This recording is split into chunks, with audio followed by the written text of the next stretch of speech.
Hi everyone, Joe Brady here, and thanks for joining me today. For those of you unsure about using Adobe Lightroom Classic, I'm going to show you a short but powerful demo on how Lightroom can make dramatic edits easy. If you're interested in investing in my image editing training courses, the approach I use is the same as I'm going to show you here, but I do spend more time to explain each step and why it's being taken. My style of teaching image edits and enhancements is based on what the image needs rather than, oh, here are a bunch of tools and here's what they do. In all of my step-by-step demonstrations, my goal is to show you ways to make a raw file into a better photograph. So let's start with this raw file of String Lake in Grand Teton National Park. I know you've all had this happen where you take an image and the histogram looks absolutely perfect, yet the image looks terrible on the back of your camera, and in this case in the screen when we brought it into Lightroom. But let's see how quickly we can fix all the problem. First of all, let's go into the white balance and just tell it, well, daylight. Well, that fixes the blues already. I exposed for the clouds up here, even though the sun is behind here, and we can see just in that very little bit. If we click up on here in this right triangle, that's the clipping warning, but that's pure white because the sun was there. We're not concerned about that, but I did need to expose for in here. And if you take a look underneath the histogram, you can see there's still a little bit of data in there. So let's start by bringing the highlights all the way down, or pretty much all the way down. Counter, obviously the shadows are too dark. Let's bring them all up. Wonderful. In fact, I'm going to bring the highlights all the way down. That's going to give me a little more room to bring the exposure up. Now I'm going to come down here to the presence. This is where you add a little pop to your image. I'm going to add, kind of think of this as adding salt and pepper. I'm going to add some presence, some clarity. Vibrance increases the cool and desaturated colors like blues and greens, and then saturation increases the saturation of the entire image. Now that quickly we went from there to there, looking a lot better already.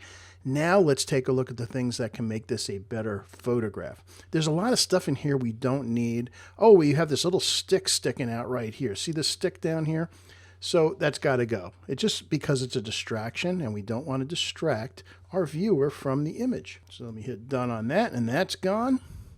All right, we're probably not going to end up using that. But where are the important parts of the image? Well, it's right here. Do we need all this stuff on top and bottom?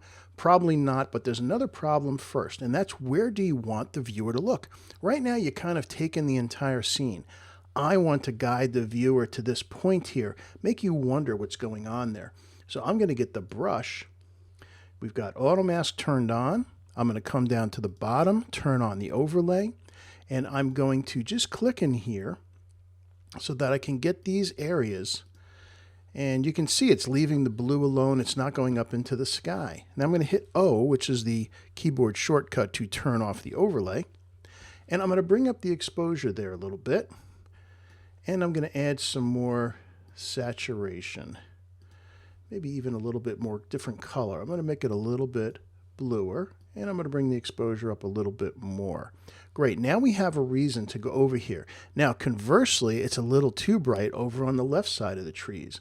So let's click on New and hit O again. And now I'm going to select these trees over here. And look, I can even come way up in there and just click on the tree. And since Auto Mask is on, it only selects what's underneath that little plus. Everything else around there is ignored. In fact, I can come into the water a little bit as well. Hit O to hide the overlay. Now I'm going to bring the exposure down a bit. Nothing crazy, but enough to just make sure that that's not where your eye goes. I want your eye to go here. We're going to do something else to make that happen. Now, there are a lot of other fine-tuning kind of things I could do. In fact, let's hit another one right here. Let's get another one. Click on New. Hit O. And I'm going to select the green trees over here. They went a little bit too dark, so I'm going to bring the exposure up on them a little bit and add some contrast, and we're going to add some texture and clarity into them.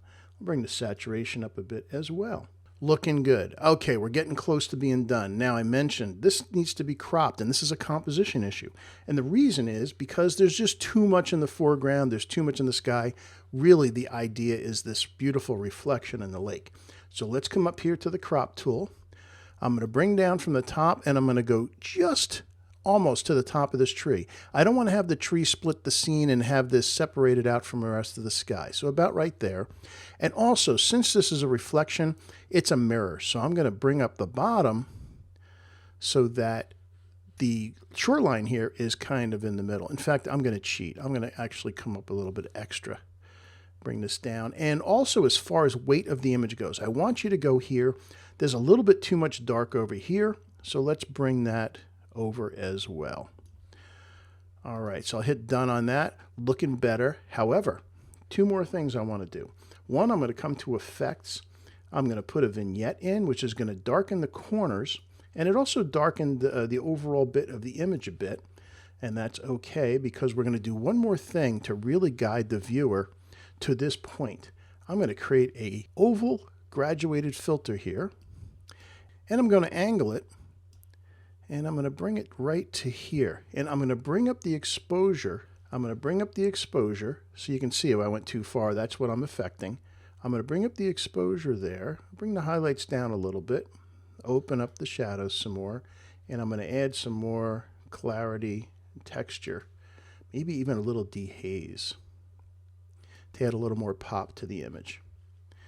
And I'm going to hit done there. And so far, again, if we go back to where we started here with our crop now in place, and we ended up there. And that is part of the power of Lightroom. That quickly we can make dramatic changes to images. As I mentioned before, I know you've all had times when you capture a beautiful scene, it looks terrible on the back of your camera, even when that histogram is perfect. When you understand how to shape your files with color, composition, and light, you too can go from disappointing to beautiful. Visit my website at joebradyphotography.com and click on the Training Videos tab for more details. And don't forget while you're there to subscribe to Photo Friday. It's my info-filled, photography-centric newsletter to start your weekend off right. Hope you enjoyed that, hope you learned something, and thanks again for watching. See you online again soon. Bye-bye.